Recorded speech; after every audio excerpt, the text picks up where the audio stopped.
So let's start with the big one. Can a machine think? I mean, really, truly think?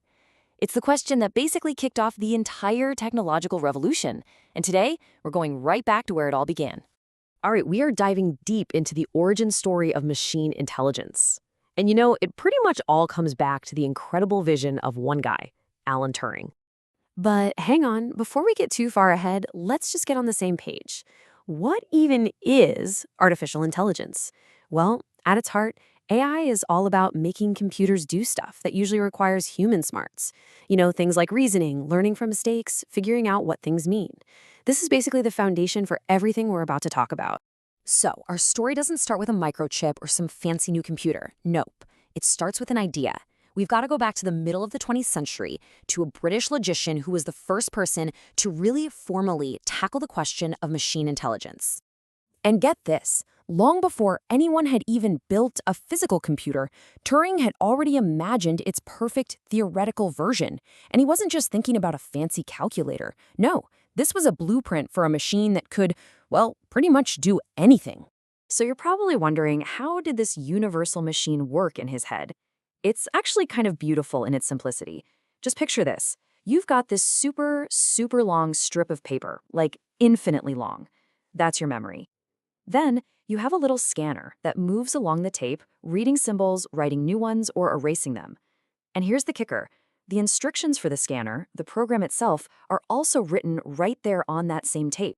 Okay, and this is the part that should blow your mind. This is the whole game changer. See, because the program is just data on the tape like everything else, Turing realized the machine could actually change its own program. Think about that. It could learn from what it's doing and rewrite its own instructions. It could get better. That one idea, a program that can evolve, that is literally the seed that grew into all the machine learning we have today. And he thought of this way back in 1935. Just incredible. And it's not like we're just guessing what he was thinking. Turing was super clear about his goals. I mean, in a lecture in 1947, he just came right out and said it. What we want is a machine that can learn from experience. So you see, this was never just about crunching numbers faster. He was dreaming of something totally new. Okay, so having a cool theory is one thing, right? But Turing needed a place to actually test these ideas out, a kind of digital playground. And he picked a game that's all about deep strategy and complexity, chess. Turing knew right from the get-go that you couldn't just have a computer check every single possible move in a chess game. The number of possibilities is just mind-bogglingly huge. So instead, he said, it needs shortcuts, guiding principles, he called them. Today, we call them heuristics. They're basically just rules of thumb to help the machine search for good moves, not waste time on all the bad ones. It had to search smarter, not harder. And the timeline here is just fascinating. So in 1945, Turing makes this wild prediction that a computer will one day be a world-class chess player. Now, let's jump forward about 50 years. It's 1996. The world champion, the legend Garry Kasparov, plays against IBM's supercomputer Deep Blue. And Kasparov wins. But then comes the rematch, just 1 year later. And this time, Deep Blue wins. The machine defeated the best human player on the planet. Turing's prediction? It came true. And the power we're talking about with Deep Blue, it was just staggering. It could look at 200 million possible chess positions, not over the whole game, not in a minute, every single second. We'd never seen that kind of raw computing power before. So case closed, right? The machine was thinking? Well, not so fast. A lot of people weren't sold. The famous linguist Noam Chomsky had this great line. He said it was about as interesting as a bulldozer winning an Olympic weightlifting competition. Ouch. His point was, is raw power the same as intelligence? Maybe real intelligence isn't just getting the right answer, but understanding why it's the right answer. You could argue Deep Blue wasn't being clever. It was just using insane processing power to check a bazillion outcomes. And that really gets to a key question. Is intelligence about the result or how you get there? This whole debate is exactly why Turing's most famous idea became so important. He kind of wanted to cut through all the philosophical arguments about what thinking even means.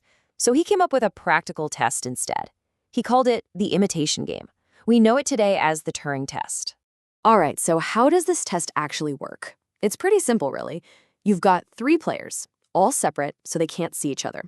There's a human judge, or interrogator, and they're sending text messages to the other 2 players. One of them is a human, and one is a computer. The whole goal for the computer is to fool the judge into thinking it's the human. If the judge can't tell the difference or picks the wrong one, then boom, the computer passes. So where are we now? Have we cracked it? Well, here's the thing. After all these years and all these competitions, no AI has ever officially passed a really strict, no-cheating version of the Turing test. It turns out that truly imitating a human, it's a really, really high bar. But then came ChatGPT, and the whole conversation just exploded. Some people were like, that's it passed, game over. A data scientist at BuzzFeed even declared it passed back in December 2022. But then a whole bunch of experts pushed back. They pointed out that if you ask ChatGPT, it often just tells you it's an AI. And that breaks the #1 rule of the imitation game. So yeah, the debate is definitely still raging. So what does this all mean for us right here, right now? Well, it's pretty amazing when you think about it. Turing's ideas, which are over 70 years old, are somehow more important today than they've ever been. I mean, look at what he gave us. The very concept of universal computation. That's the DNA of every single computer you've ever used. His theories on learning machines, they're the foundation for machine learning and neural networks. And the Turing test, it's still the ultimate goalpost we measure AI against. And that brings us full circle, right back to that first question we asked, but maybe with a bit of a twist. See, Turing's test is all about imitation. Can a machine act like a human? But as our AIs get scarily good at that imitation, we're faced with a much deeper, much trickier question. Is being able to imitate a thinker the same thing as actually being a thinker? And that's the real puzzle Alan Turing left for all of us to figure out.